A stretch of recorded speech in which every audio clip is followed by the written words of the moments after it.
Assalamualaikum warahmatullahi wabarakatuh. Perkenalkan, nama saya Ilmi Nur Afifah, NIM 41011413. Di sini saya akan menyampaikan media pendidikan matematika dalam pembelajaran matematika berbantuan Scratch. Nah, ruang lingkup pada pembahasan kali ini ada tujuan pembuatan, kelebihan, cara pembuatan, petunjuk penggunaan, dan tampilan produk. Untuk tujuan pembuatan sendiri, Scratch digunakan untuk menyampaikan materi menggunakan animasi, gambar, dan game. Animasi, gambar, dan game ini mampu menarik siswa dan memudahkan siswa untuk memahami materi yang disampaikan. Nah, selain itu, Scratch juga dapat digunakan sebagai media bermain. Hal itulah yang melatar belakangi pembuatan media berbasis Scratch pada materi himpunan kelas 7. Untuk kelebihan, menurut Sumarno 2011, Scratch memiliki kelebihan. Yang pertama, ada Scratch memiliki banyak ragam bahasa, bisa digunakan oleh berbagai negara karena setiap negara bisa menggunakan bahasanya masing-masing. Lalu interface yang sederhana dan mudah digunakan anak-anak. Yang ketiga, ada tampilan Scratch menarik. Anak-anak lebih mudah belajar logika pemrograman tanpa dirumitkan penulisan sintaks dalam bahasa pemrograman pada umumnya. Lalu Scratch membantu anak memecahkan masalah, animasi, dan game. Lalu yang terakhir, dapat berjalan di semua web browser.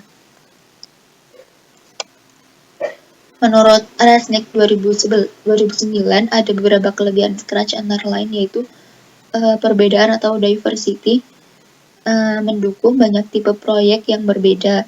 Ada cerita, permainan, animasi, dan simulasi. Lalu yang kedua, personalisasi atau personalization, memudahkan orang-orang untuk membuat proyek Scratch dengan mengimpor foto, video, merekam suara, maupun membuat desain grafis.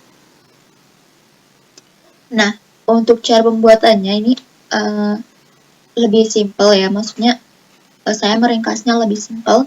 Yang pertama, persiapkan materi, yang kedua persiapkan sprite, dan yang ketiga adalah merangkai blocks. Nah, yang pertama persiapkan materi. Nah, sebelum kita membuat tampilan Scratch-nya, kita harus persiapkan materi apa nih yang harus kita sampaikan, mulai dari materi, contoh soal, maupun soal yang akan menjadi uji kompetensi.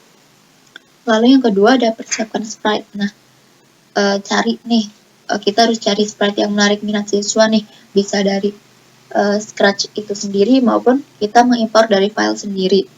Lalu yang ketiga ada merangkai blocks. Nah, hal inilah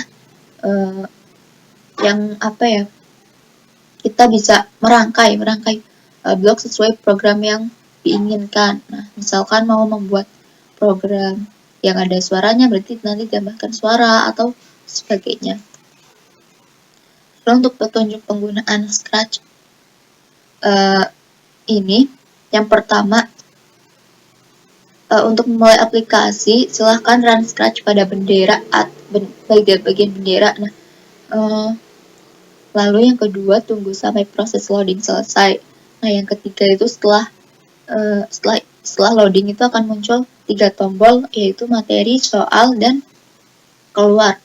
Lalu yang keempat, silakan klik tombol yang diinginkan, misalkan mau ngeklik bagian materi maupun bagian soal. Lalu yang kelima, pada soal benar salah, klik tombol benar jika menurutmu benar dan klik tombol salah jika menurutmu salah.